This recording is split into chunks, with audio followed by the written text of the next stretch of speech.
جب انسان اللہ کے لیے اپنی پسند کو قربان کر دیتا ہے تو اللہ ہر انسان کے لیے اپنا ایک انعام مقرر کرتا ہے۔ دوستو، اللہ تک پہنچنے کا سفر وہیں سے شروع ہوتا ہے جہاں سے تم کو لگتا ہے کہ اب سب راستے بند ہو چکے ہیں۔ جب یہ دنیا تم کو تھکا کر سجدے میں گرا دیتی ہے تو پھر وہ تمہیں سنبھال بھی لیتا ہے، پھر سے اسی راستے میں، اسی دنیا میں لا کر روبرو کھڑا کر دیتا ہے۔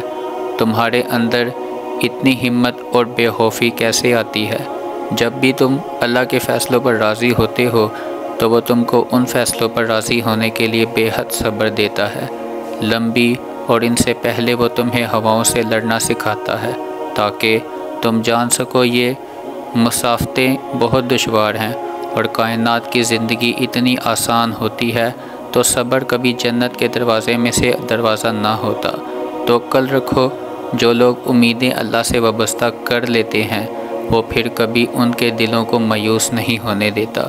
وہ ہتھیلی تب تک خالی نہیں ہونے دیتا جب تک وہ اسے بہتر چیز سے بھر نہیں دیتا۔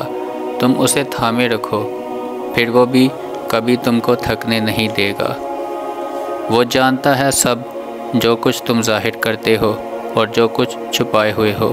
وہ تمہارے دکھ کا بھرم کبھی نہیں توڑے گا جو تم نے اس کے سوا اور کسی کو نہیں سنایا۔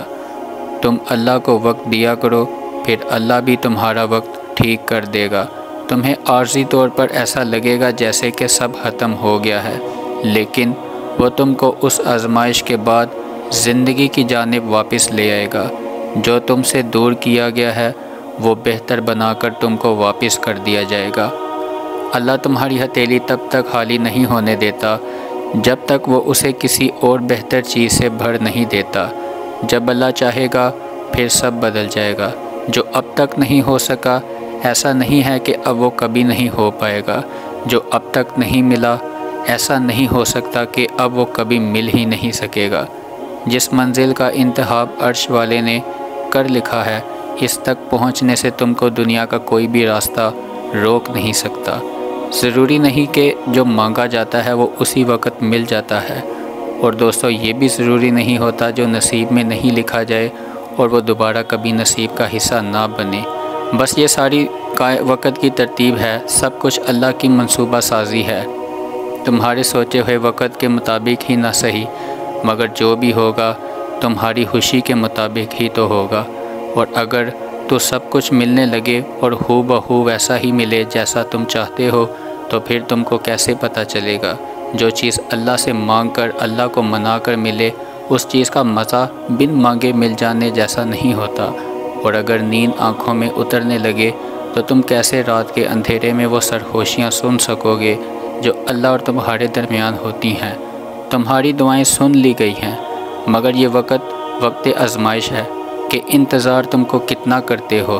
تمہارا سکون بس اتنی سی بات پر ہے کہ جو بھی ہوا اللہ کی رضا کے لیے ہوا ہے، اور حقیقت کو دل سے منانا مشکل ہے تو اپنے اس رب کو منا لو جو تمہاری حقیقت کو بدل سکتا ہے، اور اس کو منانے کی ایک ہی تدبیر ہے: دعا، صبر، یقین اور انتظار۔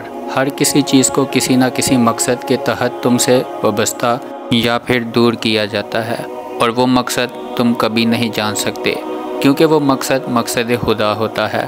بس تم کو خود پہ اتنا یقین رکھنا ہے، وہ جو مقصد ہے مقصد خدا، اور جو وہ جانتا ہے وہ تم کبھی نہیں جان سکتے۔ بس مطمئن رہو کہ جس کے ہاتھ میں تمہارا نصیب ہوتا ہے وہ معجزوں کا بادشاہ ہے، اور اس سے بہترین کوئی مصنف نہیں ہوتا۔ وہ تمہاری کہانی کا رخ جب چاہے جیسے چاہے موڑ سکتا ہے۔ وہ نصیب کا ہر لفظ بدل سکتا ہے اور زندگی کا ہر پہلو تمہاری چاہت کے مطابق بنا سکتا ہے۔ تم اس کی مان لو، پھر وہ تمہاری بات مان جائے گا۔